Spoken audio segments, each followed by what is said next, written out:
Welcome back, brothers and sisters, as we continue our journey through the book of Psalms. And today we're in Psalms chapter 13, titled From Desolation into Delight.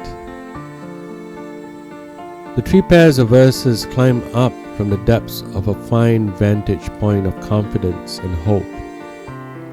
If the path is prayer, as in verse 3, the sustaining energy is the faith, expressed in verse 5.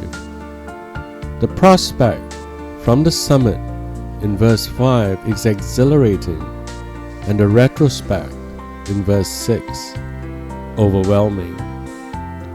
I've divided this psalm into three distinct sections.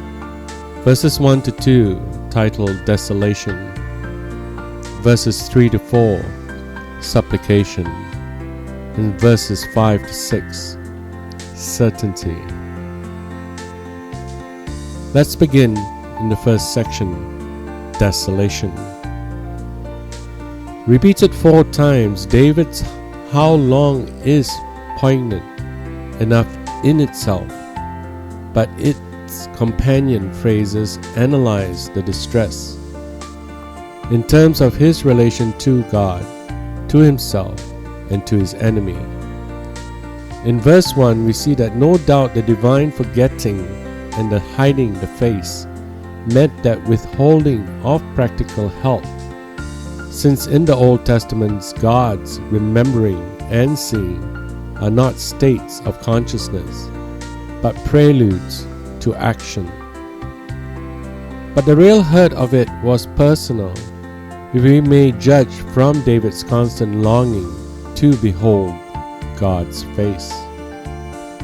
The same sense of a friendship that has clouded over is hauntingly expressed in Job's chapter 29 verse 1 and chapter 30 verse 20, and again in Psalms chapter 22 verse 1. In verse 2, we see that within himself, secondly, David is restless. For the Hebrew text of verse 2 has counsel rather than pain as conjectured. It is turmoil of thought rather than the dull ache of dejection. The third element is enemies' ascendancy would be dismaying at more than one level, not only as a personal humiliation but as a threat to his kingship and to his faith in God's justice. David's behavior at Absalom's revolt is instructive, even if less than perfect at all these levels in its personal magnanimity, kingly responsibility, and submissive trust. In the next section, titled Supplication, in verses 3 to 4, we begin whether verse 3 means that illness was the cause or the effect of this low ebb in David's affairs. These two verses show that what were the two poles of his world: God, but from whom life would be insupportable, and the enemy, because of whom any wavering must be unthinkable. Awareness of God and the enemy is virtually the hallmark of every psalm of David, the positive and negative charge which produce the driving force of his best years.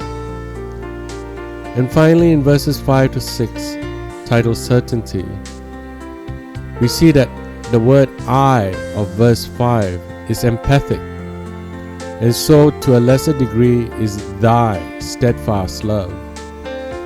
However great the pressure, the choice is still his to make, not the enemy's, and God's covenant remains. So the psalmist entrusts himself to this pledge, love, and turns his attention not to the quality of his faith, but to its object and its outcome, which he has every intention of enjoying. The basic idea of the word translated dealt bountifully its completeness, which in the NEB interprets attractively as granted all my desire. But the RSV has hardly be bettered, since it leaves room for God's giving to exceed man's asking. As for the past tense in which it is put, this springs evidently from David's certainty that he will have such a song to offer, which he looks back at the whole way he has been led. My brothers and sisters, as we face the world today, we are faced by so many challenges that puts us in a place where we are questioning our faith. We look to secular beliefs and ideas in how we can lead our lives, when ultimately it is to God that we should point ourselves towards. As we look at the cross today and the sacrifice of Christ, the ultimate one-time personifications of God's glory on the cross for our brokenness, that we have no choice and excuse in anything that we do apart from doing it in the manner that God has revealed to us. Look to the cross, lay your agony and sorrows to the cross, and Christ shall reveal the path to walk, or he has already revealed, but we are blinded by the world. Unless our hearts are focused on Christ in all that we do, say, and act upon, we ultimately are walking our own path away from Christ. Put your hearts and souls in your faith in the promises that God has given, and he shall reveal the glory that is to come. Thank you, and God bless.